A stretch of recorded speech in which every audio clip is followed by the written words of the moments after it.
Rajasthan question bank पर आपका हार्दिक स्वागत है। आज की जो हमारी क्लास है वो राजस्थान आर्ट एंड कल्चर से है और इसका जो फर्स्ट टॉपिक हमने लिया है वो लिया है राजस्थान के दुर्ग। जितने भी क्वेश्चन 2011 से लेके 2024 तक पूछे गए हैं आपके सीईटी एग्जाम्स तक, जो ग्रेजुएशन लेवल का था, वो सारे के सारे हम इसमें डिस्कस करने वाले हैं। आइए स्टार्ट करते हैं फर्स्ट क्वेश्चन कि वह किला जिसकी आजादी व अस्मिता की रक्षा के लिए वहां के ठाकुरों ने गोला बारूद खत्म होने पर दुश्मनों पर चांदी के गोले दागे थे। ठीक है, उस वो कौन सा किला है? तो ऑप्शन दिया गया था आपके चूरू का किला, चूरू में केसरोली का किला केसरोली, लोहागढ़ का किला भरतपुर और जूनागढ़ का किला बीकानेर। तो इसका ऑप्शन कौन सा सही हो जाएगा? इसका ऑप्शन सही हो जाएगा आपका वन। इसका ऑप्शन आपका कौन सा सही हो जाएगा? वन। ठीक है, याद रखिएगा इस किले का, जो चूरू का जो किला था, इसका निर्माण किसने करवाया था? चूरू किले का निर्माण, तो चूलू चूरू किले का निर्माण जो करवाया था वो किसने करवाया था? वो करवाया था आपके ठाकुर कुशाल सिंह जी ने। किसने?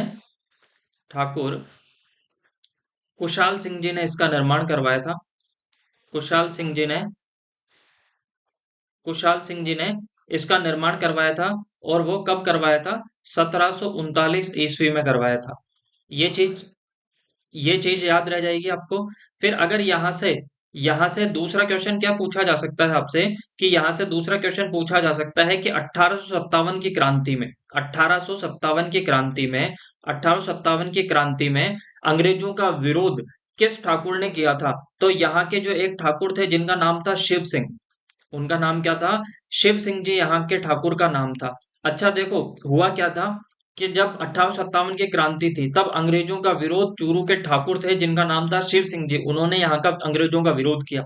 जब अंग्रेजों का विरोध किया तो अंग्रेजों के विरोध करने पर अंग्रेजों ने क्या कर लिया? इस चूरू के किले की क्या कर ली थी? घेराबंदी कर ली थी। जब इस किले की घेराबंदी कर ली तो फिर क्या हुआ? दोनों के अंदर युद्ध हुआ। जब चूरू के किले से तोप चलने लगी तो थोड़े टाइम के बाद में क्या हुआ कि चूरू के किले के अंदर जो गोला बारूद था ये खत्म हो गया। तब ठाकुर सिंह जी ने क्या किया? तो ठाकुर सिंह ने अपने जनता से आह्वान किया और चूरू की जनता ने ठाकुर साहब की बात का मान रखते हुए अपने चांदी के जेवर उनको लाकर दिए। और बाद में यह हुआ कि वहां के लोहारों ने और सुनारों ने चांदी के गोले तैयार किए और बाद में क्या हुआ? चांदी के गोले दागे गए। क्या किया गया? चांदी के गोले दागे गए। और जब चांदी के गोले दागे गए और अंग्रेजों को ये बात पता लगी तो इस बात का मान रखते हुए और इस बात का सम्मान करते हुए उन्होंने क्या किया कि चूरू की जो किले की घेराबंदी थी उस घेराबंदी को हटा दिया।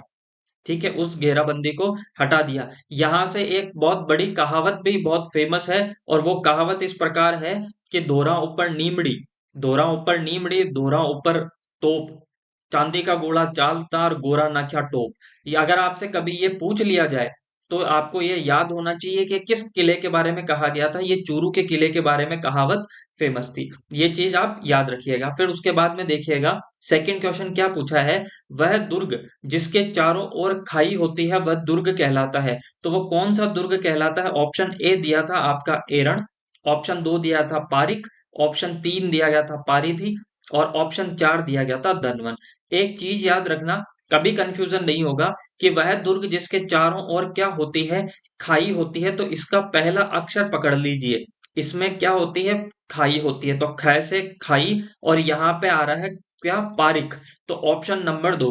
तो ऐसा किला ऐसा दुर्ग जिसके चारों ओर क्या होती है? गहरी गहरी खाई होती है, उस दुर्ग को किस नाम से जानते हैं हम? पारिक दुर्ग के नाम से जानते हैं। ये चीज याद रह जाएगी।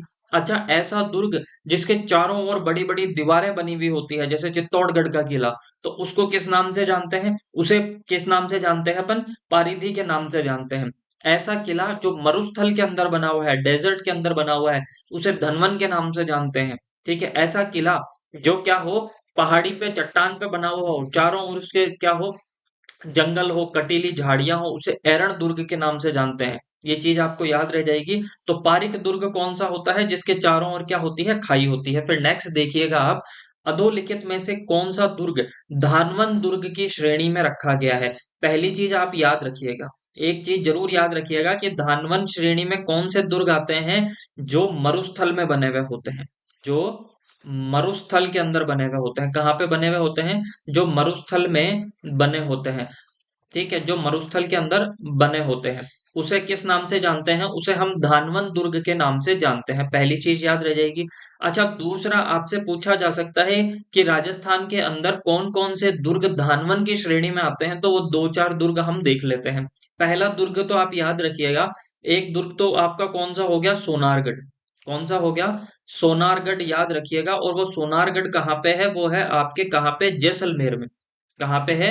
जैसलमेर में। ये चीज याद रह जाएगी। दूसरा दुर्ग कौन सा आ जाता है जो मरुस्थल के अंदर बना हुआ है? वो आ जाता है आपके कौन सा? जूनागढ़। कौन सा? जूनागढ़। अच्छा, जूनागढ़ कहाँ पर है? तो जूनागढ़ है आपके कहाँ पर? बीकानेर के अंदर। जूनागढ़ कहाँ पे है आपके? बीकानेर के अंदर। याद रह जाएगा आपको? ठीक है। फिर नेक्स्ट देखिए, तो इसका ऑप्शन कौन सा सही हो जाएगा? तो धानवन दुर्ग का मतलब होता है जो किस में बने हुए होते हैं? जो मरुस्थल के अंदर बने हुए होते हैं, उन्हें किस नाम से जाना जाता है? पर धानवन दुर्ग के। अच्छा, जूनागढ़ को जमीन का जेवर भी बोला जाता है। क्या बोला जाता है? जमीन का जेवर। इसे जूनागढ़ किले को किस नाम से जाना जाता है?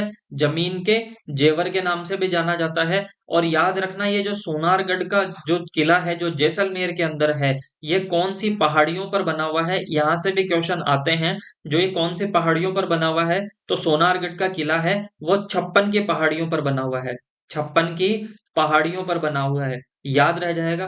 तो आप कंफ्यूज मत होइएगा, अगर 56 का मैदान पूछ ले जाए तो माही नदी के द्वारा बनाया गया मैदान जो बांसवाड़ा और प्रतापगढ़ के मध्य है, उसे तो 56 का मैदान कहते हैं। और जो 56 की पहाड़ियों पे जो किला बना हुआ है वो सोनारगढ़ का किला है जो जैसलमेर के अंदर बना हुआ है, जिसे गोल्डन फोर्ट के नाम से भी जाना जाता है। ये चीज याद रह जाएगी आपको। फिर नेक्स्ट देखिएगा आप। नेक्स्ट देखिएगा। फिर कौन सा किला आपका है कि राजस्थान के किस किले को जल दुर्ग की श्रेणी में रखा जा सकता है? ऐसा कौन सा किला है जिसको जल दुर्ग की श्रेणी में रखा जा सकता है? तो ऑप्शन क्या है? कुंभलगढ़ दुर्ग। ऑप्शन आपका 2 है मेहरानगढ़ दुर्ग। ऑप्शन 3 है गागरोन का किला। और ऑप्शन 4 है आपके नागौर का किला। तो आपसे किसको पूछा गया है? आपसे जल दुर्ग की श्रेणी में, तो वो कौन सा है? तो ऑप्शन है गागरोन का किला। अच्छा, गागरोन का किला कहाँ पे है? तो गागरोन का किला है आपके झालावाड़ के अंदर। कहाँ पे है? झालावाड़ के अंदर। अब ये जल दुर्ग की श्रेणी में रखा गया है, इसलिए इसे क्या कहा जाता है? जल दुर्ग बोल दीजिए। ये फिर इसे अपन क्या बोल सकते हैं? इसे बोल सकते हैं ओदुक दुर्ग। किस नाम से जानते हैं? ओदुक दुर्ग के नाम से भी जाना जा सकता है। फिर एक चीज याद रखिएगा कि ये जो गागरोन का किला है आपके, ये कौन सी नदियों के संगम पर बना हुआ है? कौन सी दो नदियों के संगम पर बना हुआ है? तो उसका नाम है, एक तो आहू नदी और दूसरी है आपके कौन सी? काली सिंध नदी। कौन सी नदी है? काली सिंध नदियों के संगम पर बना हुआ है। इन दोनों का जो संगम होता है वहां पर ये बना हुआ है। पहली चीज याद रह जाएगी। दूसरे, इसका जो काली सिंध व आहू का जो संगम होता है जो आपके गागरोन के किले के पास में है, उसे किस नाम से जाना जाता है? तो उसे जाना जाता है सामेड़ा के नाम से। तो दो चीजें क्लियर हुई। एक तो सामेड़ा, जब बारात जाती है तब वहां पे ठीक है लड़की वालों के घर पे पहुंचती है तो उसे सामेड़ा के नाम से जाना जाता है। दूसरा सामेड़ा जब आहू व काली सिंध नदी का संगम होता है उसे भी सामेड़ा के नाम से जाना जाता है। तो ये चीज याद रह जाएगी। नेक्स्ट देखिएगा आप। गागरोन का किला किस श्रेणी में आता है? अभी हमने पढ़ा है कि जल दुर्ग की श्रेणी में आता है। किस नाम से? जल दुर्ग की श्रेणी में आता है। और याद रखिएगा, जल दुर्ग की श्रेणी में आता है। इसका एग्जाम्पल अभी हमने पढ़ा था गागरोन का किला। ठीक है। फिर दूसरी चीज याद रखिएगा आपका कि जो चित्तौड़गढ़ का किला है इसके चारों ओर भी क्या है आपके? क्या है? जल है। तो ये भी जल दुर्ग की की श्रेणी में आता है। फिर दूसरी चीज याद रखिएगा आप कि जल दुर्ग को और किस नाम से जाना जाता है? तो इसे ओदुक दुर्ग के नाम से जाना जाता है। किस नाम से जाना जाता है? ओदुक दुर्ग की श्रेणी में इसे रखा जाता है। फिर देखिएगा फिफ्थ क्वेश्चन आपके, सोनारगढ़ का किला। अब सोनारगढ़ का किला कहाँ पर है? तो अभी हमने पढ़ा था कहाँ पर है? 56 की पहाड़ियों पर। मैं बार बार बोल रहा हूं तो ये आपको याद हो जाएगा। देखिएगा 56 की पहाड़ियों पर है। ठीक है। याद रह जाएगा, 56 की पहाड़ियों पर है। अच्छा, ये सोनारगढ़ का किला कौन सी श्रेणी में आ जाता है? तो ये धानवन दुर्ग की श्रेणी में आ जाता है। पारिक दुर्ग, ख से खाई, मतलब ऐसा किला जिसके चारों ओर खाई हो तो उसे किस नाम से जाना जाता है? पारिक दुर्ग के नाम से। जिसके चारों ओर जल हो तो उसे किस नाम से जाना जाता है? ओदुक दुर्ग के नाम से। ठीक है, ओदुक। ओदुक दुर्ग के नाम से उसे जाना जाता है। ये चीज याद रह जाएगी, उसे किस नाम से जाना जाता है? आपके ओदुक के नाम से जाना जाता है। अच्छा, गिरी के नाम से किसे जाना जाता है? तो सिंपल से याद रखना, गिरी का मतलब ही होता है पहाड़। ऐसे किले जो पहाड़ों पर बने हुए होते हैं वो गिरी की श्रेणी में आते हैं, जैसे चित्तौड़गढ़ का किला, जैसे रणथंबोर का किला। याद रह जाएगा आपको। ठीक है, जो पहाड़ पर बने हुए होते हैं। फिर नेक्स्ट देखिएगा आप, कौन सा एक प्रकार का पहाड़ी किला नहीं है? कौन सा एक प्रकार का पहाड़ी किला नहीं है? ऑप्शन कौन कौन से दिए गए थे आपसे? एक तो दिया गया था मेहरानगढ़, एक दिया गया था भैंसरोगढ़, एक दिया गया था तारागढ़, और एक दिया गया था आपके जालोर का किला। ठीक है, याद रह जाएगा। अच्छा, मेहरानगढ़ का किला कहाँ पर है? तो मेहरानगढ़ का किला है जोधपुर के अंदर। कहाँ पर है? जोधपुर के अंदर है। तारागढ़ का किला, तो तारागढ़ के दो किले हैं। तारागढ़ के दो किले हैं, दोनों किलों को आप याद रखना। एक तारागढ़ का किला आपके कहाँ पर है? अजमेर के अंदर है। ठीक है, कहाँ पर है? अजमेर के अंदर है। और एक तारागढ़ का किला आपके कहाँ पर है? बूंदी के अंदर है। कहाँ पर है? बूंदी के अंदर है। सालो जालोर का किला, जिसे सिवाना दुर्ग के नाम से जाना जाता है, भैंसरोगढ़ का। तो इसमें से कौन सा एक प्रकार का पहाड़ी किला नहीं है? तो वो है आपके भैंसरोगढ़। अच्छा, मैंने फिर आपको बताया था कि ये जो भैंसरोगढ़ का जो किला है ना, जो भैंसरोगढ़ का किला है, कैसे याद रखोगे? भैंसे का शिकार कौन करता है? चीता शिकार करता है। भैंसे का शिकार कौन करता है? चीता। तो चीते से चित्तौड़गढ़, चीते से चित्तौड़गढ़, याद रह जाएगा। तो भैंसरोगढ़ का जो किला है वो कहाँ पर है? आपके चित्तौड़गढ़ के अंदर है। याद रह जाएगा। ऐसा कहा जाता है कि दो व्यक्ति थे। एक तो दो व्यक्ति थे, तो एक का नाम तो भैंसा साहब था, और एक का नाम था रोड, रोड नाम, ऐसे कुछ नाम से। उन दोनों के नाम पे ये इस किले का नाम रखा गया था भैंसरोडगढ़। याद रह जाएगा। तो भैंसरोडगढ़ का किला कहाँ पे है? चित्तौड़गढ़ के अंदर है, और ये पहाड़ी किले का आपके उदाहरण नहीं है। ये चीज याद रह जाएगा। फिर नेक्स्ट याद रखिएगा आप, कौन सा जल दुर्ग नहीं है? इनमें से कौन सा जल दुर्ग नहीं है? ऑप्शन दिया गया था आपको, बटनेर का किला, गागरोन का किला, भैंसरोगढ़ का किला, और कोषवर्धनगढ़। ठीक है, कौन सा? कोषवर्धनगढ़, याद रह जाएगा। तो आपका इसका कौन सा सही हो जाएगा? इसका सही हो जाएगा आपका बटनेर का किला। कौन सा किला? बटनेर का किला। ये किसका उदाहरण नहीं है? आपके जल दुर्ग का उदाहरण नहीं है। याद रह जाएगा। तो बटनेर का किला कहाँ पे है आपके? तो बटनेर का किला है आपके हनुमानगढ़ में। कहाँ पर है? हनुमानगढ़ के अंदर आपके किसका किला है? बटनेर का किला है। और याद रखना कि अगर राजस्थान में सबसे ज्यादा किसी किले पर आक्रमण हुए हैं तो वो कौन से किले पर हुए थे? बटनेर के किले पर हुए थे। इसकी दीवारें मिट्टी की बनी हुई है। ठीक है, याद रह जाएगा बटनेर का किला। तो हनुमानगढ़ की है। गागरोन का किला कहाँ पर है? आपके झालावाड़ के अंदर है। कहाँ पे है? झालावाड़ के अंदर है। भैंसरोडगढ़ का किला कहाँ पे है? अभी मैंने इससे पहले बताया था आपको, कहाँ पे है? चित्तौड़गढ़ के अंदर है। और आपका कोषवर्धन का जो किला है वो कहाँ पर है? आपके बारां के अंदर है। कहाँ पर है? बारां के अंदर। ये चीज आप याद रखिएगा। फिर नेक्स्ट देखिएगा आप, ओदुक दुर्ग से अभिप्राय है। तो अभी हमने पढ़ा था कि ओदुक दुर्ग से अभिप्राय क्या है? तो ऑप्शन दिए थे, गिरि दुर्ग, धानवन दुर्ग, सैन्य दुर्ग, और जल दुर्ग। अच्छा, जल दुर्ग को ही किस नाम से जाना जाता है? ओदुक दुर्ग के नाम से जाना जाता है। ओदक या ओदुक, ठीक है, दुर्ग के नाम से जाना जाता है। याद रह जाएगा। फिर धानवन जो किसमें बने हुए होते हैं? आपके मरुस्थल के अंदर बने हुए होते हैं। उन किले को किस नाम से जाना जाता है? आपके आपके धानवन दुर्ग के नाम से जाना जाता है। गिरि दुर्ग जो आपके किस पे बने हुए होते हैं? पहाड़ पर बने हुए होते हैं। ऐसे किले को गिरि दुर्ग के नाम से जाना जाता है। ये चीज याद रह जाएगी। तो ओदुक दुर्ग से अभिप्राय है जल दुर्ग से। फिर नेक्स्ट देखिएगा, स्थान, स्थापत्य और उपयोगिता के आधार पर किस प्रकार के दुर्ग जल से घिरे हुए होते हैं? तो ऑप्शन दिया था, गिरि दुर्ग, ओदुक दुर्ग, एरण दुर्ग, और सैन्य दुर्ग। तो कौन सा सही हो जाएगा? आपके ओदुक दुर्ग हो जाएगा। कौन सा दुर्ग हो जाएगा? आपके ओदुक दुर्ग हो जाएगा। फिर नेक्स्ट देखिएगा, तारागढ़ का किला किस प्रकार के दुर्ग का श्रेष्ठ उदाहरण है? ओदुक का, गिरी का, जल का, और धनवन का। तो देखिएगा, तारागढ़ का किला ये किसका उदाहरण है? तो ये तारागढ़ का किला है आपके किसका? गिरी का। अब दिमाग में क्वेश्चन आता है कि सर तारागढ़ का किला कौन से की बात कर रहे हैं? तारागढ़ का किला अजमेर की बात कर रहे हैं? तारागढ़ का वो किला जो बूंदी के अंदर, जो अपनी भित्ति चित्रों के कारण प्रसिद्ध है, किसके किले की बात कर रहे हैं? तो याद रखना, तारागढ़ का किला जो बूंदी के अंदर है वो भी पहाड़ पे है, और जो अजमेर के अंदर है वो भी पहाड़ी पर बना हुआ है। तो इसका मतलब दोनों ही पहाड़ी पर बने हुए हैं, तो इसमें तो कंफ्यूजन वाली बात तो थी नहीं। ओदुक दुर्ग का अभी मैंने बताया था किससे रिलेटेड है?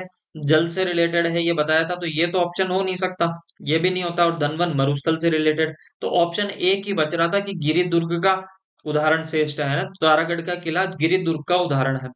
फिर नेक्स्ट देखिएगा, निम्नलिखित में से कौन सा किला मरुस्थलीय किले की श्रेणी में आता है? जूनागढ़ का किला, मेहरानगढ़ का किला, गागरोन का किला और नाहरगढ़ का किला। तो मेहरानगढ़ का किला कहाँ पर है? इसे कहाँ पर है ये? जोधपुर के अंदर है। कहाँ पर है? जोधपुर के अंदर है। अगर पूछ लिया जाए कि जो मेहरानगढ़ का किला है, जो ये मेहरानगढ़ का किला है, इसे और किस किस नाम से जाना जा सकता है, या फिर ये कौन सी पहाड़ी पर बना हुआ है, तो ये याद रखना, ये चिड़िया टुक पहाड़ी पर बना हुआ है। किस पर बना हुआ है ये? चिड़िया टुक पहाड़ी पर बना हुआ है। याद रह जाएगा, चिड़िया टुक पहाड़ी पर ये बना हुआ है। पहली चीज तो ये याद रखना। अच्छा, ये मेहरानगढ़ का किला है, इसे किस नाम से जाना जाता है? ये भी क्वेश्चन आपसे पूछा जा सकता है। अच्छा, गागरोन का किला कहाँ पर है? तो गागरोन का किला है आपके झालावाड़ में। कहाँ पर है? झालावाड़ में है। और कौन सी नदियों के संगम पर है? ये भी हमने पढ़ लिया था। नाहरगढ़ का किला कहाँ पर है? तो नाहरगढ़ का किला आपके कहाँ पर है? जयपुर के अंदर है। ये चीज याद रह जाएगी आपको। ठीक है, तो अब एक ही बचा जो मरुस्थलीय किले की श्रेणी में आता है, वो है आपके जूनागढ़। कौन सा किला? जूनागढ़। याद रह जाएगा। तो जूनागढ़ को किस नाम से जाना जाता है? तो जूनागढ़ को आपके जमीन के जेवर के नाम से जाना जाता है। जमीन के जेवर के नाम से इसे जाना जाता है। पहली चीज याद रखिएगा। जूनागढ़ का किला कहाँ पर है? तो ये आपके कहाँ पर है? बीकानेर के अंदर है। अच्छा, जूनागढ़ किले के बारे में एक चीज जरूर याद रखिएगा। अगर आपसे ये पूछ लिया जाए कि 36 करोड़ देवी देवताओं की साल कहाँ पर है, या 36 करोड़ देवी देवताओं का मंदिर कहाँ पे है, तो 36 करोड़ देवी देवताओं का मंदिर, देवी देवताओं का मंदिर, तो 36 करोड़ देवी देवताओं का जो मंदिर है, वो कहाँ पर है? आपके बीकानेर जूनागढ़ के अंदर है। और 36 करोड़ देवी देवताओं की साल पूछ ली जाए तो जोधपुर के अंदर है। 36 करोड़ देवी देवताओं का मंदिर पूछ लिया जाए, मंदिर तो कहाँ पर है? मंदिर तो है बीकानेर के अंदर। ठीक है, कहाँ पर? बीकानेर के अंदर। और 36 करोड़ देवी देवताओं की साल पूछ ली जाए, 36 करोड़ देवी देवताओं की साल, देवी देवताओं की साल, तो देवी देवताओं की साल कहाँ पर है? तो ये 36 करोड़ देवी देवताओं की साल कहाँ पर है? तो ये है आपके जोधपुर में। कहाँ पे? जोधपुर में। ये चीज याद रह जाएगी आपको। फिर नेक्स्ट देखिएगा, धानवंत दुर्ग के बीच स्थित होता है। ये जो धानवंत दुर्ग होता है, किसके बीच में होता है? हमने पढ़ा था कि धानवंत दुर्ग किसकी श्रेणी में आता है? आपके मरुस्थल जो के अंदर आता है ये। और धानवंत दुर्ग को कहा कि किसके बीच में स्थित होता है? तो धानवंत दुर्ग आपके रेगिस्तान के बीच में होता है। याद रह जाएगा आपको। ठीक है, तो ये ऑप्शन तो आपके गलत थे। फिर नेक्स्ट देखिएगा आप, चूरू दुर्ग का निर्माण 1739 में किसके द्वारा करवाया गया था? तो ऑप्शन मैंने आपको बताया था कि चूरू दुर्ग जो निर्माण है, चूरू दुर्ग का जो निर्माण है, ये किसके द्वारा करवाया था? तो ठाकुर कुशाल सिंह जी के द्वारा करवाया गया था। ठाकुर कुशाल सिंह जी के द्वारा करवाया गया था। और अब मैंने कहा था कि 1857 की क्रांति जरूर याद रखिएगा। 1857 की क्रांति में जो विरोध किया था, अंग्रेजों का विरोध किया था, तो चूरू के किस ठाकुर साहब ने किया था, ये किस ठाकुर ने किया था? तो उनका नाम है शिव सिंह। क्या नाम है? शिव सिंह जी। याद रह जाएगा, उन्होंने अंग्रेजों का क्या किया था? विरोध किया था। ये चीज याद रह जाएगा। ठीक है, फिर नेक्स्ट देखिएगा आप। नेक्स्ट आपसे, किस दुर्ग किस प्रसिद्ध दुर्ग की सुदृढ़ नैसर्गिक सुरक्षा व्यवस्था से प्रभावित होकर अब्बुल फजल ने लिखा कि अन्य सब दुर्ग नग्न है, जबकि यह दुर्ग दुर्ग बख्तरबंद है? तो ये किसके बारे में बात की गई थी? ये कहा गया था आपके रणथंबोर के किले के बारे में। ठीक है, रणथंबोर का किला कहाँ पर है? तो रणथंबोर का किला है सवाई माधोपुर के अंदर। कहाँ पर है? सवाई माधोपुर के अंदर ये किला है। ये चीज याद रह जाएगी आपको। ठीक है, तो इसी दुर्ग के बारे में मोस्ट इंपोर्टेंट क्वेश्चन है, कई बार ये पूछा गया है कि अब्बुल फजल ने किस किले के बारे में या किस दुर्ग के बारे में कहा था कि बाकी सारे दुर्ग तो क्या है? नंगे हैं, एक ही दुर्ग ऐसा है जो बख्तरबंद है। तो वो कौन सा दुर्ग था? आपके रणथंबोर का दुर्ग था। अच्छा, इससे रिलेटेड दो चार चीजें मैं आपको बता देता हूँ। यहाँ पे विश्व प्रसिद्ध मंदिर है त्रिनेत्र गणेश जी का। किसका? त्रिनेत्र गणेश जी का विश्व प्रसिद्ध मंदिर है। त्रिनेत्र गणेश जी का मंदिर विश्व प्रसिद्ध मंदिर है। कहाँ पर? आपके रणथंबोर के किले के अंदर। चीज याद रह जाएगी क्या आपको? ठीक है, फिर दूसरी चीज क्या याद रखनी है आपको रणथंबोर के किले से, कि ये जो रणथंबोर के किला है ना, यहाँ पर एक जो राजा हुए थे जिनका नाम था किसका नाम था? हमीर। क्या नाम था उनका? हमीर। ये चीज याद रह जाएगी। अच्छा, हमीर के समय में अलाउद्दीन खिलजी, ठीक है। अलाउद्दीन खिलजी से पहले एक चीज याद रखना कि ये एक का नाम था जलालुद्दीन खिलजी, एक का नाम था जलालुद्दीन जलालुद्दीन खिलजी। ठीक है। जलालुद्दीन खिलजी ने यहाँ पे आक्रमण किया था और उसको किसने हरा दिया था? उसको हरा दिया था राणा हमीर ने। तब जलालुद्दीन खिलजी ने कहा था कि मैं ऐसे 10 किलो को मुसलमान के एक बाल के बराबर भी नहीं समझता। मैं ऐसे 10 किलो को मुसलमान के एक बाल के बारे में भी बराबर भी नहीं समझता। ये कथन किसका था? तो ये था जलालुद्दीन खिलजी का, याद रह जाएगा। फिर हमीर के समय में यहाँ पे एक साका हुआ था। ठीक है, हमीर के समय में यहाँ पे एक साका हुआ था। ये चीज हम बाद में पढ़ लेंगे, अभी आगे क्वेश्चन में ये चीज रिपीट भी हो जाएगी, तो मैं वहीं पे बता दूंगा ये चीज। ये चीज, एक चीज और याद रखिएगा, यहां से एक चीज याद रखना, जल जोहर हुआ था। क्या हुआ था? जल जोहर हुआ था, राजस्थान का प्रथम जल जोहर। राजस्थान का प्रथम, राजस्थान का प्रथम, ठीक है, राजस्थान का प्रथम क्या? जल जोहर। ये किसने किया था? तो ये किया था आपके किसने? देवल दे ने। ठीक है, किसने? देवल दे। अच्छा, ये देवल दे कौन है? तो ये हमीर की पुत्री थी, जिन्होंने क्या किया था, ये बाल्यावस्था में थी और इन्होंने क्या किया था, इन्होंने ये तालाब के अंदर कूदकर अपने क्या कर दिए थे, प्राण दे दिए थे। इसलिए कहा जाता है कि उन्होंने क्या किया था, जल जोहर किया था। तो अगर आपसे पूछ लिया जाए कि राजस्थान का पहला जल जोहर कब हुआ था, तो 1301 के अंदर हुआ था। पूछ लिया जाए कि किस किले के अंदर हुआ था, तो रणथंभौर के किले के अंदर हुआ था। ये चीज आपको याद रह जाएगी। किसने किया था? तो देवलदे ने किया था। ये चीज आपको याद रह जाएगी। ठीक है। फिर नेक्स्ट देखिएगा, रणथंभौर के दुर्ग का पतन कब हुआ था? तो ऑप्शन, बहुत अच्छा क्वेश्चन है, वापस रिपीट हो सकता है, इंपॉर्टेंट है। डेट जब भी आती है कंफ्यूजन होता है। तो ये हुआ था आपके 11 जुलाई 1301 के अंदर। अब यहां से सारी चीजें हम पढ़ लेते हैं। यहां से चीजें आप देखिएगा कि अगर आपसे पूछ लिया जाए कि केसरिया किसने किया था, किसने? केसरिया। ठीक है, केसरिया किसने किया था? तो केसरिया किसने किया था? तो जो केसरिया करने वाले थे वो थे राणा हम्मीर। राणा हम्मीर, ये चीज याद रह जाएगी। फिर अगर आपसे पूछ लिया जाए कि तो जोहर किसने किया था, किसने? जोहर किसने किया था? तो हमीर की पत्नी थी जिनका नाम था रंग देवी।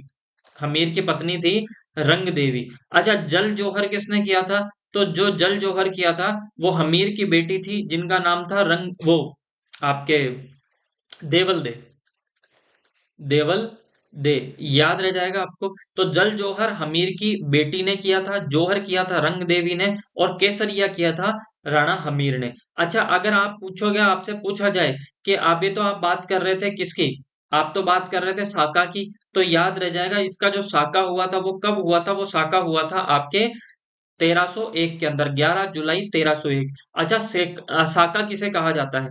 साका किसे कहा जाता है? तो याद रखना कि जब जोहर हो और जोहर के बाद में केसरिया भी हो, या केसरिया हो उसके साथ साथ में जोहर हो, तब उसे क्या कहा जाता है? साका कहा जाता है। ये चीज याद रह जाएगा। ये चीज याद रह जाएगी आपको कि केसरिया और जोहर जब दोनों होते हैं तो उसे कहा जाता है साका। केसरिया किया जाता है पुरुषों के द्वारा और जोहर किया जाता है महिलाओं के द्वारा। उन दोनों को मिला के जो चीज होती है उसे कहा जाता है साका। आई होप आपको ये चीज याद रह जाएगी। अच्छा, यहां से दो चार चीजें और याद रखना कि एक क्वेश्चन बहुत इंपॉर्टेंट बनता है कि 32 खंभों की छतरी है यहाँ पे। क्या है? 32 खंभों की छतरी। और ये 32 खंभों की छतरी कहाँ पर है? तो ये 32 खंभों की छतरी है कहाँ पर? रणथंभौर दुर्ग में। कहाँ पे?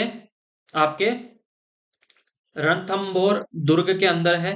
रणथंभौर दुर्ग के अंदर है। अच्छा, ये छतरी किसकी है? तो ये छतरी है जेत्र सिंह जी की। किसकी? जेत्र सिंह जी की छतरी है ये। अच्छा, जेत्र सिंह जी की छतरी का निर्माण किसने करवाया? तो जेत्र सिंह जी के पुत्र थे और उनका नाम क्या था? राणा हमीर। तो राणा हमीर ने अपने पिता के कितने 32 साल के शासन, मतलब इनके जो जेत्र सिंह जी है इन्होंने 32 साल तक शासन किया था। उस 32 साल तक के शासन की याद में राणा हमीर के द्वारा, किसके द्वारा? राणा हमीर के द्वारा अपने पिता के लिए एक किसका निर्माण करवाया गया था? छतरी का निर्माण किया गया था। उसे 32 खंभों की छतरी के नाम से जाना जाता है। ये चीज याद रह जाएगी। फिर नेक्स्ट देखिएगा आप, निम्नलिखित में से कौन सा किला चौहानों द्वारा जा, बनवाया गया माना जाता है, जिस पर दिल्ली के शासक अलाउद्दीन खिलजी द्वारा कब्जा कर लिया गया था? तो आमेर दुर्ग, रणथंभौर का किला, चित्तौड़गढ़ का किला और मेहरानगढ़ का किला, तो ऑप्शन कौन सा सही हो जाएगा? ऑप्शन सही हो जाएगा आपके कौन सा? दो। अच्छा, यहाँ पे हमीर के बारे में एक कहावत भी है, हो सकता है आगे आ जाए। हाँ, ठीक है। तो ये चीज आपको याद रह जाएगी कि अलाउद्दीन खिलजी ने किस पे आक्रमण किया था? आपके रणथंबोर पे आक्रमण किया था। और रणथंबोर के बारे में किसका कथन था कि बाकी सब दुर्ग नग्न है, एक ही दुर्ग है जो बख्तरबंद है, तो वो किसका था? आपके हमीर खुसरो का। फिर नेक्स्ट याद रह जाएगा आपको, फिर देखिएगा, तिरिया तेल हमीर हट चढ़े न दूजी बार, ये किस दुर्ग के शासन से संबंधित है? तो ये किससे रिलेटेड है? आपके रणथंबोर से रिलेटेड है। किससे रिलेटेड है? रणथंबोर से रिलेटेड है। अच्छा, अगर ये ना देकर अगर ये भी दिया जा सकता है कि ये कहावत किसके बारे में है? सिंह गमन, सिंह गमन सतपुरुष वचन, सिंह गमन सतपुरुष वचन, कदली फले एक बार, कदली फले एक बार, कदली फले एक बार, तिरिया तेल हमीर हट चढ़े ना दूजी बार, तिरिया, तिरिया तेल हमीर हट, हमीर हट चढ़े ना दूजी बार, चढ़े ना दूजी बार। अच्छा, इसका मतलब क्या है? इसका मतलब यह होता है कि अगर एक बार अगर शेर ने, सिंह ने अपना रास्ता अगर चुन लिया है, तो लोग ही उसके सामने से जो भी होते हैं, जो शिकार होने वाला होता है उस शेर का, ठीक है, चाहे वह आदमी हो चाहे जानवर हो, वही अपना रास्ता पलटता है। वैसे ही सत्पुरुष व्यक्ति जो क्या होते हैं, जो ईमानदार होते हैं, वो अपनी बात से नहीं हटते। केले के जो आपके पुष्प होता है उस पे एक बार ही फल लगता है, वैसे तिरिया तेल जो आपके क्या हो जाता है, जब लड़की की शादी होती है और उसके हल्दी लगाया जाता है या तेल चढ़ाया जाता है, तिरिया तेल और हमीर हट चढ़े ना दूजी बार। क्यों? हमीर ने एक बार जो हट कर ली थी कि मैं अलाउद्दीन खिलजी की अधीनता स्वीकार नहीं करूंगा, तो वो उसने नहीं की थी, तो चढ़े ना दूजी बार। तो इसके बारे में यह कहावत है, पूछी जा सकती है आपको देकर कि यह किसके बारे में कही गई थी? तो यह रणथंबोर के बारे में की गई थी। और ये वचन किसके बारे में थे? तो हमीर के बारे में थे, राणा हमीर के बारे में। याद रह जाएगा आपको। फिर नेक्स्ट देखिएगा, हमीर रासो के अनुसार रणथंबोर किले का प्रारंभिक नाम क्या था? तो हमीर रासो के अनुसार रणथंबोर किले का जो प्रारंभिक नाम था वो क्या था? आपके रण स्तंभपुर। क्या था? रण स्तंभपुर। याद रह जाएगा। वैसे रणस्तंभपुर भी आ सकता है, या फिर जो आपन ने पढ़ा था कि इसका नाम है रणथंभोर। क्या नाम था? रणथंभोर। तो याद रखिएगा, दो इसमें क्या है, दो पहाड़ियां हैं। जो नीचे जो पहाड़ी है उसे तो जानते हैं रण के नाम से, और जो ऊपर की जो पहाड़ी है जिसपे किला बना हुआ उसे थंब के नाम से जानते हैं। इन दोनों को मिलाकर उसका नाम रखा गया था रणथंभोर। याद रह जाएगा। फिर नेक्स्ट देखिएगा, किस दुर्ग का प्रवेश द्वार नौलखा दरवाजा के नाम से जाना जाता है? तो याद रखिएगा, ऑप्शन दिए गए थे चित्तौड़गढ़, सिवाना, जालोर और रणथंबोर, तो ऑप्शन नंबर 4 यहाँ पे सही हो जाएगा। फिर एक चीज और याद रखिएगा, अगर आपसे ये पूछ लिया जाए, अगर आपसे ये पूछ लिया जाए कि नौलखा दरवाजा कौन सा, कि नौलखा दरवाजा कहाँ पर है, तो ये है आपके कहाँ पे? रणथंबोर के अंदर। कहाँ पे है? रणथंबोर के किले का जो आपका जो मेन गेट है उसे नौलखा दरवाजा के नाम से जाना जा सकता है। अगर इंपॉर्टेंट आपको क्या पूछ लिया जाए, अगर आपसे ये पूछ लिया जाए कि नौलखा दुर्ग कहाँ पे है, नौलखा दुर्ग कहाँ पर है, या नौलखा किला कहाँ पर है, तो ये है आपके झालरा पाटन, झालरा पाटन। और ये कहाँ पे है? आपके झालावाड़ के अंदर। याद रह जाएगा क्या? ठीक है। अगर आपसे ये पूछ लिया जाए नौलखा दुर्ग, नौलखा दरवाजा, अगर आपसे ये पूछ लिया जाए कि नौलखा महल कहाँ पर है, नौलखा महल कहाँ पर है, तो ये नौलखा महल है आपके गुलाब बाग उदयपुर के अंदर, गुलाब बाग उदयपुर के अंदर। चीजें याद रह जाएगी आपको। क्या पूछ लिया जाए? नौलखा महल गुलाब बाग उदयपुर के अंदर, नौलखा दुर्ग झालरा पाटन झालावाड़ के अंदर, नौलखा दरवाजा रणथंबोर के अंदर। और अगर आपसे ये पूछ लिया जाए कि नौलखा बुर्ज कहाँ पर है, नौलखा बुर्ज कहाँ पर है, तो जो नौलखा बुर्ज है वो है आपके चित्तौड़गढ़ के किले के अंदर, चित्तौड़गढ़ के किले में। याद रह जाएगा। तो आज की क्लास हम यहीं पे समाप्त करते हैं। अगर क्लास आपको अच्छी लगी है तो ज्यादा से ज्यादा शेयर कीजिए, सब्सक्राइब कीजिए। Thank you so much. Bye bye and take care.